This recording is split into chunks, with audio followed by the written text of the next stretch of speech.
बिस्मिल्लाहिर्रहमानिर्रहीम। अस्सलाम वालेकुम नाज़रीन, आप देख रहे हैं मेरा चैनल जिसका नाम है सीख लेते हैं। आज की वीडियो का टॉपिक हमारा है डावर, जिसको हक महर कहा जाता है। जो शादी के मौके पर जो दुल्हन का हक महर मुकर्रर होता है, कुछ अदा कर दिया जाता है, कुछ नहीं किया जाता, या अगर सारा ही ना किया जाए तो बाद में जब क्लेम किया जाता है।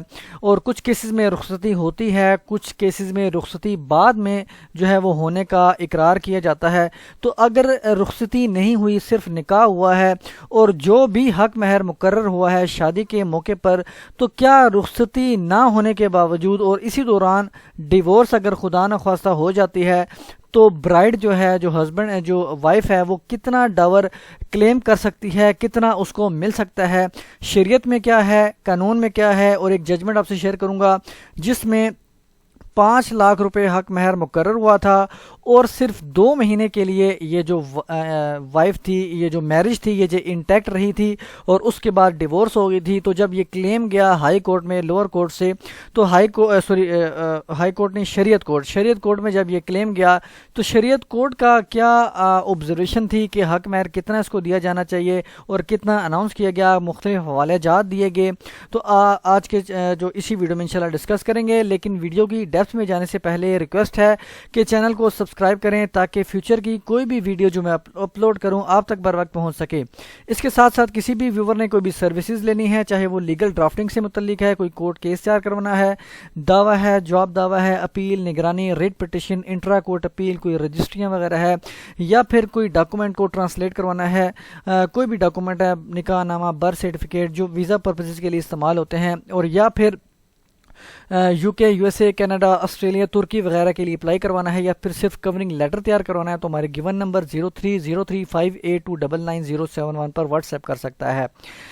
मेन टॉपिक की तरफ चलते हैं। सबसे पहले आपको बता दूं, ये जो हमारा आज का जो केस है, इसका मैं जो रेफरेंस पहले बता देता हूँ। ये है 2017 YLR नोट 218। ये शरीयत कोर्ट का फैसला है AJK का।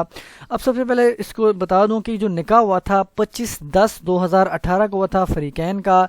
जो इसमें हक महर मुकर्रर हुआ था, डावर मुकर्रर हुआ था, वो 5 लाख रुपए मुकर्रर हुआ था। और रुखसती जो थी वो प्रॉपर नहीं हुई थी, रुखसती नहीं हुई थी। अब उसी दौरान बाद में जब डिवोर्स होगी तो प्लेंटिफ ने एक केस फाइल किया डावर का। अब डावर का उसने जब केस फाइल किया कि मुझे इसमें जो हक महर है 5 लाख रुपए मुकर्रर हुआ है, और दीगर जो टर्म्स थी जो भी इनकी थी उन्होंने और भी क्लेम किया।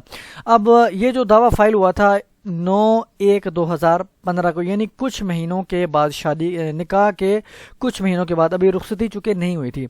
अब यहाँ पे जब वाइफ का जो वर्जन था वो ये था कि डिफेंडेंट जो है, जो उसका हस्बैंड है, वो कई दफ़ा हमारे घर आया और मैट्रिमोनियल ओब्लिगेशंस अदा की, यानी मैरिज को कंज्यूमेट किया। अब मैरिज कंज्यूमेट हो उसका अलग एक सिस्टम है, यानी कि उसमें जो डावर है वो फुल मिल सकता है, नॉट कंज्यूमेट हो तो उसका हाफ मिल सकता है। आगे चल के उसको डिटेल में देखते हैं। जबकि डिफेंडेंट का वर्जन ये था कि ये जो शादी हुई थी ये गन पॉइंट पर हुई थी, और ये जो डावर फिक्स हुआ था ये मेरी इसमें कंसेंट शामिल नहीं थी, बगैर मेरी मर्जी के इसमें उन्होंने लिख दिया 5 लाख रुपए। और उसका ये मौक़िफ़ था कि वो कभी भी इनके घर नहीं आया और मैट्रिमोनियल रिलेशंस कायम नहीं किए, और इस वजह से वो हकदार नहीं है, जो भी प्लेंटिफ है, जो उसकी वाइफ है डावर अमाउंट की। अब मैं आपको ऑलरेडी बता चुका हूँ, ये सिर्फ 2 महीने के लिए मैरिज इंटैक्ट रही और जो है हस्बैंड ने वाइफ को डिवोर्स कर दी। अब जब ये शरीयत कोर्ट में केस किया, लोअर कोर्ट से, ट्रायल कोर्ट से आगे चल के, तो शरीयत कोर्ट की क्या ऑब्जर्वेशन थी, उन यहाँ पे पहले तो ये हुआ कि मैरिज अप्रूव हुई है या नहीं हुई, क्योंकि उनका ये मौक़िफ़ था कि ये गन पॉइंट पर थी, और उनका मौक़िफ़ था कि ये मैरिज हुई है और प्रॉपर ये सेटल्ड हुई हैं टर्म्स एंड कंडीशन। फुल मैं वीडियो इसकी जो है फुल इस केस की डेप्थ में नहीं जाऊँगा, लेकिन काफ़ी कुछ पॉइंट्स जो हैं, जो मेन पॉइंट्स हैं, इससे मुतल्लिक आपसे शेयर कर रहा हूँ। मैरिज जैसा आपने कहा कि ये प्रूव हो गई है। इसके बाद जो डावर है, जो 5 लाख रुपए मुकर्रर हुआ, ये भी प्रूव हुआ। अब चलते हैं कंज्यूमेशन ऑफ मैरिज पे। चूँकि रुखसती प्रॉपर नहीं हुई, अब कंज्यूमेशन ऑफ का मैरिज का जो मसला है, प्लेंटिफ का और मौक़िफ़ है, डिफेंडेंट का और मौक़िफ़ है, यानी वाइफ और जो हस्बैंड है उनका आपस में कंट्राडिक्शन है इनके मौक़िफ़ में। अब यहाँ पे कंज्यूमेशन ऑफ मैरिज का जब डिसीजन दिया तो काफ़ी सारे उस केस में विटनेसेस प्रोड्यूस किए गए, हस्बैंड की जानिब से भी, वाइफ की जानिब से भी। तो जो پلینٹف کی جانب سے وٹنسز پروڈیوس کیے گئے. انہوں نے کہا جی کہ یہ کئی دفعہ ان کے گھر آیا ہے, یعنی وائف کے گھر آیا ہے ڈیفینڈنٹ یعنی جو ہسبینڈ ہے اس کا, اور پلینٹف نے بھی خود کہا کہ جی یہ ہمارے گھر آئے تھے اور میٹریمونیل اوبلیگیشنز ہم نے پرفارم کی.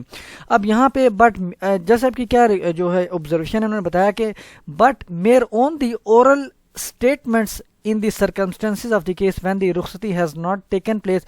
اب سمپل زبانی یہ کہا جا رہا ہے کہ وہ آیا تھا اور یہ کہتے نہیں آیا تھا, تو سمپل اورل اسٹیٹمنٹ سے یہ جو سرکمسٹنس ہیں اس میں when the رخصتی has not taken place یہ نہیں کہا جا سکتا کہ جو میرج ہے وہ کنزیومیٹ ہوئی. تو اس because it is prove from the evidence produce, کیونکہ یہ بھی پروو ہے کہ جو ایویڈنس لیڈ کیے گئے ہیں پارٹیز کی جانب سے کہ جو نکاح ہوا تھا وہ ایک پلیجنٹ ایٹماسفیئر میں نہیں ہوا تھا, اور یہ ایک ایڈمیٹڈ پوزیشن ہے کہ جو رخصتی ہے وہ بھی نہیں ہوئی. اب اس کے بعد جو انٹائٹلمنٹ کی بات آتی ہے کہ اگر رخصتی نہیں ہوئی یا میرج کو کنزیومیٹ نہیں کیا گیا, میریٹل اوبلیگیشنز ادا نہیں ہوئی, تو پھر کیا اس میں جو ہے حق مہر کا کیا سٹیٹس ہے اگر جو حق مہر مقرر ہوا ہے. تو یہاں پہ لکھا ہوا ہے کہ law is settled that wife is entitled to the dower fixed at the time of nikah. اب یہاں پہ تو ایک جنرل حالات میں ہے کہ اگر جو بھی نکاح میں مقرر ہوا ہے حق مہر ویسے وہ ایک اس کی جو ہے حقدار ہوتی ہے وائف, لیکن شریعت کے مطابق اگر میرج کو کنزیومیٹ نہیں ہوا یعنی میرج کنزیومیٹ نہیں ہوئی, رخصتی نہیں ہوئی, میریٹل اوبلیگیشنز ادا نہیں ہوئے, تو پھر اس صورت میں جو وائف ہے وہ ہاف ڈاور کی حقدار ہے. اب ایک اور ججمنٹ کا حوالہ اسی کورٹ کی ججمنٹ نے دیا, اسی کورٹ کی ججمنٹ میں ہوا جو PLD 1998 کراچی ہے 625, جہاں پہ پیج نمبر 626 میں آبزرو کیا گیا کہ however if the husband divorces the wife before consummation of marriage, کہ اگر جو ہسبینڈ ہے وہ اپنی وائف کو کنزیومیشن میرج کی کنزیومیشن سے پہلے ہی ڈیورس دے دیتا ہے تو وہ صرف آدھا ڈاور اماؤنٹ پے کرے گا, ڈاور پے کرے گا. اب ایک اور ججمنٹ کا بھی حوالہ یہاں پہ دیا گیا 2015 YLR 2533 میں پیراگراف 9 میں. اب یہاں پہ بتایا گیا ہے کہ یہاں پہ بھی کنزیومیشن آف میرج کا بھی جو کنسیڈر کیا گیا تھا, یہ جو پوائنٹس تھا. اب یہاں پہ لکھا ہوا ہے it is well settled principle of Islamic law, یہاں پہ بھی اسلامک لا کا ورڈ یوز ہوا ہے that a husband is bound to pay full dower. اب فل ڈاور کب وہ ادا کرے گا کہ جب میرج کنزیومیٹ ہو جائے, کنزیومیشن آف میرج کے بعد وہ جو ہے وہ فل ڈاور پے کرے گا, لیکن اگر جو میرج کنزیومیٹ نہیں ہوئے تو پھر بھی وہ ڈاور اماؤنٹ ہاف پے کرے گا. اب یہاں پہ جب یہ ساری چیزیں ڈسکس ہونے کے بعد اور بھی کلیم اس میں تھے کافی سارے, وہ ایک لیکن اس کو ویڈیو کافی لمبی ہو سکتی ہے.